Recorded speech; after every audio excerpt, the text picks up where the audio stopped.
First class BTech ഒരാളാണെങ്കിൽ തീർച്ചയായിട്ടും നിങ്ങൾ ലെക്ചർ ഇൻ പോളിടെക്നിക് ട്രൈ ചെയ്യണം. ഏറ്റവും മികച്ച വർക്ക് ലൈഫ് ബാലൻസും അതേപോലെ തന്നെ മികച്ച സാലറിയൊക്കെ ലഭിക്കുന്ന ഒരു പോസ്റ്റിനെ കുറിച്ചാണ് ഇന്ന് നമ്മൾ ഡിസ്കസ് ചെയ്യാൻ പോകുന്നത്. ഇന്ന് നമ്മൾ നോക്കാൻ പോകുന്നത് വർക്ക്ഷോപ്പ് ഇൻസ്ട്രക്ടർ എന്ന് പറയുന്ന ഈ ഒരു പോസ്റ്റിനെ കുറിച്ചാണ്. അതായത് ഒരുപാട് പേർക്ക് അത്ര ഈ ഒരു പോസ്റ്റിനെ കുറിച്ച് വലിയൊരു ധാരണ ഉണ്ടാവില്ല. പക്ഷേ നിങ്ങളുടെ പഠന കാലഘട്ടത്തിൽ നിങ്ങൾ എന്ത് ചെയ്തിട്ടുണ്ടാവും, ഇത്തരം വർക്ക്ഷോപ്പ് ഇൻസ്ട്രക്ടേഴ്സ് നിങ്ങൾ കണ്ടിട്ടുണ്ടാവും. അതായത് ലാബ് ഇൻസ്ട്രക്ടേഴ്സ് ആയിട്ടൊക്കെ നിങ്ങൾക്ക് കണ്ടിട്ടുള്ള, നിങ്ങളെ ഫെമിലിയർ ആയിട്ടുള്ള ആൾക്കാർ നിങ്ങൾ കോളേജുകളിൽ നിങ്ങൾ കണ്ടിട്ടുണ്ടാവും അല്ലേ. അപ്പോൾ ഈ ഒരു വർക്ക്ഷോപ്പ് ഇൻസ്ട്രക്ടർ എന്ന് പറയുന്ന ഈ ഒരു പോസ്റ്റിനെ കുറിച്ചാണ് നമ്മൾ ഈ ഒരു വീഡിയോയിൽ ചെയ്യാൻ പോകുന്നത്.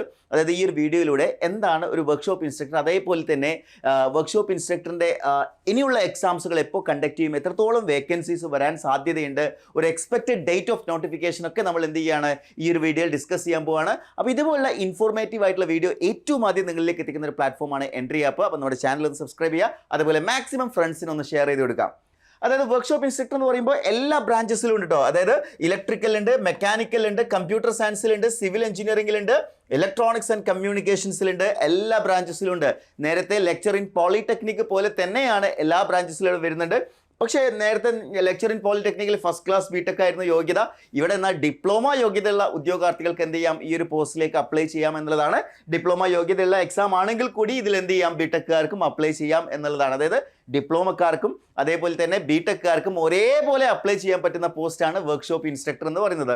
അപ്പോൾ ശരിക്കും നമ്മൾ ലെക്ചർ ഇൻ പോളിടെക്നിക് പഠിക്കുന്ന ഒരാളാണെങ്കിൽ അതിനോടൊപ്പം നിങ്ങൾ ചേർത്ത് പഠിക്കേണ്ട സബ്ജക്റ്റുകൾ തന്നെയാണ് വർക്ക്ഷോപ്പ് ഇൻസ്ട്രക്ടർ. കാരണം ഇത് രണ്ട് പോസ്റ്റുകളുടെയും പ്രത്യേകത അത്രയും മികച്ച വർക്ക് ലൈഫ് ബാലൻസ് ആണ്. അതായത് ഒരു കോളേജിൽ ഒരു വർക്ക്ഷോപ്പ് ഇൻസ്ട്രക്ടറായിട്ട് നിങ്ങൾ വർക്ക് ചെയ്യുകയാണെന്നുണ്ടെങ്കിൽ വൺ ഓഫ് ദ ഇമ്പോർട്ടൻ്റ് ആയിട്ടുള്ള ഒരു ഫാക്ടർ എന്ന് പറയുന്നത് അവിടെ നിങ്ങൾക്ക് ടീച്ചേഴ്സിന് അത്രത്തോളം റെസ്പോൺസിബിലിറ്റി വരുന്നില്ല എന്ന് മാത്രമല്ല, നിങ്ങൾക്ക് അവിടെ കോളേജ് ഹോളിഡേയ്സ് വരുന്ന സമയത്ത്, അതായത് സാറ്റർഡേ സൺഡേ ലീവ് ആയിരിക്കും, അതേപോലെ തന്നെ ഒരുപാട് പബ്ലിക് ഹോളിഡേയ്സ് ഉണ്ടാവും, പിന്നെ സെമസ്റ്റർ ലീവ് ഉണ്ടാവും. അങ്ങനെ ഒരുപാട് ലീവുള്ള വർക്ക് ലൈഫ് ബാലൻസ് ഏറ്റവും മികച്ച രീതിയിൽ കോളേജിലെ കുട്ടികളുമായിട്ട് ഇൻറ്ററാക്ട് ചെയ്യാൻ പറ്റുന്ന ഒരു നല്ല പോസ്റ്റ് തന്നെയാണ് വർക്ക്ഷോപ്പ് ഇൻസ്ട്രക്ടർ എന്ന് പറയുന്നത്.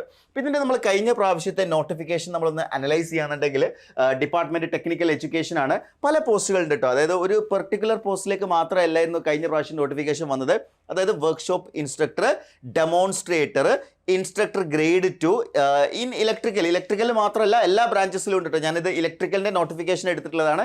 എല്ലാ ബ്രാഞ്ചസിലും ഇതേപോലെ മൾട്ടിപ്പിൾ പോസ്റ്റുകളിലേക്ക്, അതായത് എഞ്ചിനീയറിംഗ് കോളേജസിൽ ഉണ്ടാവും, പോളിടെക്നിക്കലിൽ ഉണ്ടാവും, ITIയിൽ ഉണ്ടാവും, ഒക്കെ ഡിഫറെൻറ്റ് ആയിട്ടുള്ള ഈ ഒരു ഇൻസ്ട്രക്ടർ പോസ്റ്റുകൾ വരുന്നുണ്ടാവും എന്നുള്ള കാര്യം മനസ്സിലാക്കുക. സാലറി സ്കെയിൽ എന്ന് പറയുന്നത് മികച്ച സാലറി സ്കെയിൽ തന്നെയാണ് വരുന്നത്.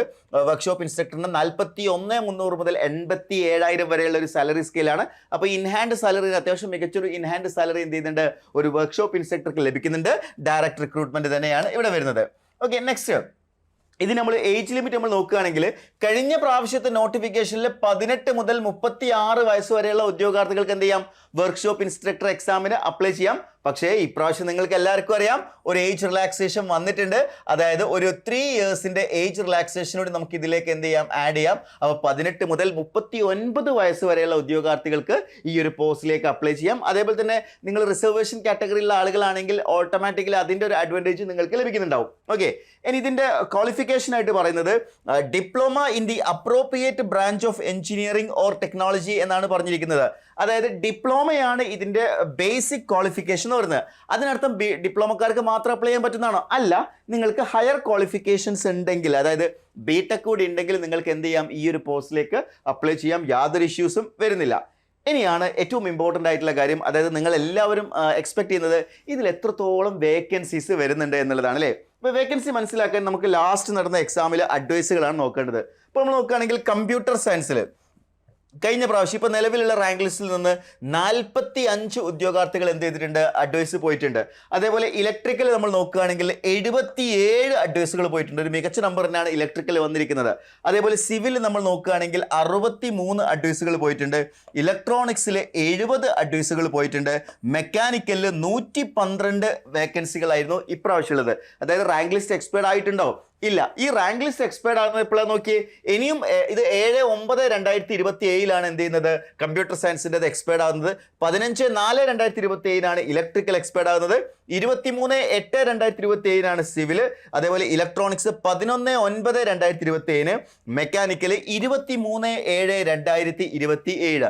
ഇങ്ങനെയാണ് റാങ്ക് ലിസ്റ്റ് എക്സ്പയർഡ് ആകുന്ന ഈ ഒരു ഡേറ്റ് എന്ന് പറയുന്നത്.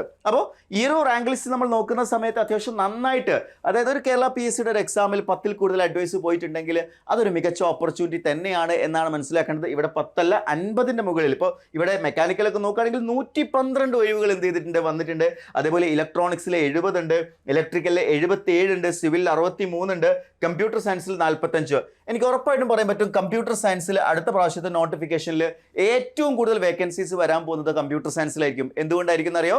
ഇപ്പം നിങ്ങൾക്ക് എല്ലാവർക്കും അറിയാം കമ്പ്യൂട്ടർ സയൻസ് എന്ന് പറയുന്ന ബ്രാഞ്ചാണ് ഏറ്റവും കൂടുതൽ ആളുകൾ പ്രിഫേർഡ് ആയിട്ടുള്ള ബ്രാഞ്ച്.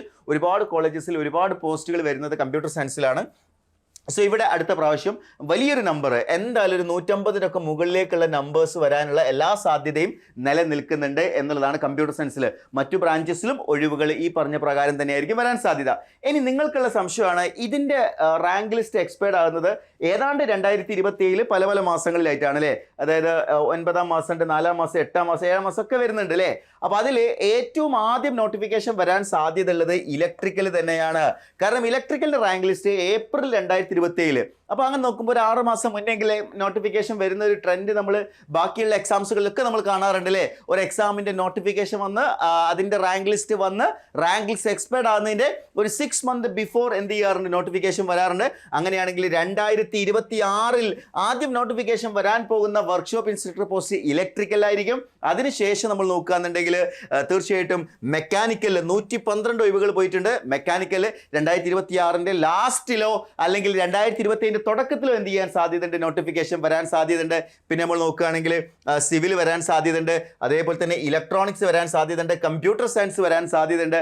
അങ്ങനെ നോക്കുന്ന സമയത്ത് ഈ ഒരു ഓപ്പർച്യൂണിറ്റി എന്ന് പറയുന്നത് ടീച്ചിങ്ങിൽ വരുന്ന ഈ ഒരു ഓപ്പർച്യൂണിറ്റിയാണ്. ടീച്ചിങ് എന്ന് പറയുമ്പോൾ അബ്സല്യൂട്ട്ലി നമ്മൾ എന്ത് ചെയ്യല്ല, സ്റ്റുഡൻസുമായിട്ട് ഡയറക്റ്റ്ലി തിയറി ക്ലാസ്സുകളല്ല, പ്രാക്ടിക്കൽ നോളേജ് ആണ് നമ്മൾ സ്റ്റുഡൻസിന് കൊടുക്കുന്നത്. തീർച്ചയായിട്ടും വളരെ ഇൻട്രസ്റ്റിംഗ് ആയിട്ടുള്ള ഒരു ജോബ് തന്നെയാണ്. ഡിപ്ലോമ മാത്രമേ ഇതിൻ്റെ ക്വാളിഫിക്കേഷൻ ആയിട്ടുള്ളൂ. നേരത്തെ പറഞ്ഞ പോലെ ഫസ്റ്റ് ക്ലാസ് ബിടെക്കോ അങ്ങനെയുള്ള യാതൊരു ക്രൈറ്റീരിയം ഇവിടെ എന്ത് ചെയ്യുന്നില്ല, വരുന്നില്ല എന്നുള്ളതാണ്. അപ്പോൾ ഈ ഒരു ഓപ്പർച്യൂണിറ്റി മാക്സിമം നിങ്ങൾ യൂട്ടിലൈസ് ചെയ്യണം. കാരണം ഞാൻ നേരത്തെ പറഞ്ഞ പോലെ വർക്ക് ലൈഫ് ബാലൻസ് അതൊരു വലിയ ഘടകമാണ്. നമുക്ക് എത്ര ശമ്പളമുള്ള എത്ര വലിയ ജോലി ഉണ്ടെന്ന് പറഞ്ഞു കഴിഞ്ഞാലും നമുക്കൊരു വർക്ക് ലൈഫ് ബാലൻസ് ഇല്ലെങ്കിൽ നമ്മുടെ ഫാമിലി ലൈഫ്, നമ്മുടെ ഫ്രണ്ട് സർക്കിൾ ഇതൊക്കെ എന്ത് ചെയ്യും, എഫക്റ്റഡ് ആയിരിക്കും. അപ്പോൾ അവിടെയാണ് ഇത്തരം ജോബുകളുടെ ഏറ്റവും വലിയ പ്രസക്തി എന്ന് പറയുന്നത്. അപ്പോൾ നിങ്ങൾ ഫസ്റ്റ് ക്ലാസ് ബിടെക് ഉള്ള ഒരാളാണെങ്കിൽ തീർച്ചയായിട്ടും നിങ്ങൾ ലെക്ചർ ഇൻ പോളിടെക്നിക് ട്രൈ ചെയ്യണം. അത് കൂടാതെ ഇനി അഥവാ ഫസ്റ്റ് ക്ലാസ് ബിടെക് ഇല്ല എന്നാൽ ഇതേപോലെ ടീച്ചിങ് റിലേറ്റഡ് ആയിട്ടുള്ള ഒരു ജോബ് ചെയ്യാൻ ആഗ്രഹിക്കുന്നുണ്ടെങ്കിൽ നിങ്ങൾക്കുള്ള പോസ്റ്റാണ് വർക്ക്ഷോപ്പ് ഇൻസ്ട്രക്ടർ. നിർബന്ധമായിട്ടും ലെക്ചർ ഇൻ പോളിടെക്നിക് പഠിക്കുന്ന എല്ലാ ആളുകളും എന്ത് ചെയ്യണം, വർക്ക്ഷോപ്പ് ഇൻസ്ട്രക്ടറും അതിൻ്റെ കൂടെ തന്നെ പഠിക്കണം. കാരണം ഇത് രണ്ടും കൂടി ക്ലബ് ചെയ്ത് പഠിച്ചു കഴിഞ്ഞാൽ ഓപ്പർച്യൂണിറ്റി എന്ന് പറയുന്നത് നിങ്ങൾക്ക് മുന്നിൽ ഏതാണോ നിങ്ങൾക്ക് കിട്ടുന്നത് അതൊക്കെ നിങ്ങളുടെ ഓപ്പർച്യൂണിറ്റിയാണ്. അപ്പോൾ നിങ്ങൾ ഇതിൽ ഏതെങ്കിലും ഒരു എക്സാം നിങ്ങൾ എന്ത് ചെയ്തെടുക്കുക, ക്രാക്ക് ചെയ്തെടുക്കുക എന്നുള്ളത് തന്നെയാണ്. അപ്പം നമ്മൾ എൻട്രി എന്ത് ചെയ്യുക, ഈ ഒരു ബാച്ചസിലേക്ക്, അതായത് വർക്ക്ഷോപ്പ് ഇൻസ്ട്രക്ടറിന്റെ പുതിയ ബാച്ചസിലേക്കുള്ള അഡ്മിഷൻ നമ്മൾ സ്റ്റാർട്ട് ചെയ്യാണ്. അതായത് ലെക്ചർ ഇൻ പോളിടെക്നിക് നിങ്ങൾ വലിയ റെസ്പോൺസ് ആയി നൽകിയിട്ടുണ്ടായിരുന്നത്, അതേപോലെ തന്നെ വർക്ക്ഷോപ്പ് ഇൻസ്ട്രക്ടർ എന്ന് പറയുന്ന ഈ ഒരു അവസരം നമ്മൾ മാക്സിമം യൂട്ടിലൈസ് ചെയ്യണം. അപ്പോൾ ഇത് ഈ ഒരു വർക്ക്ഷോപ്പ് ഇൻസ്ട്രക്ടർ പോസ്റ്റിനെ കുറിച്ച് കൂടുതൽ അറിയുന്നതിന് വേണ്ടിയും എൻട്രിയുടെ വർക്ക്ഷോപ്പ് ഇൻസ്ട്രക്ടർ ബാച്ചിൽ ജോയിൻ ചെയ്യുന്നതിന് വേണ്ടിയും താഴെ കൊടുത്തിരിക്കുന്ന ഗൂഗിൾ ഫോം ഫിൽ ചെയ്യുക. 2026 നിങ്ങൾ ആഗ്രഹിച്ച ഒരു മികച്ച സർക്കാർ ജോലി നിങ്ങൾ നേടാൻ ആഗ്രഹിക്കുന്നുണ്ടെങ്കിൽ ഇന്ന് തന്നെ നിങ്ങളുടെ പ്രിപ്പറേഷൻ സ്റ്റാർട്ട് ചെയ്യുക. അപ്പോൾ എൻട്രിയോടൊപ്പം നിങ്ങളുടെ പ്രിപ്പറേഷൻ സ്റ്റാർട്ട് ചെയ്യാൻ ഉദ്ദേശിക്കുന്നെങ്കിൽ താഴെ കൊടുത്തിരിക്കുന്ന ഗൂഗിൾ ഫോം ഫിൽ ചെയ്യുക. Wish you all the best.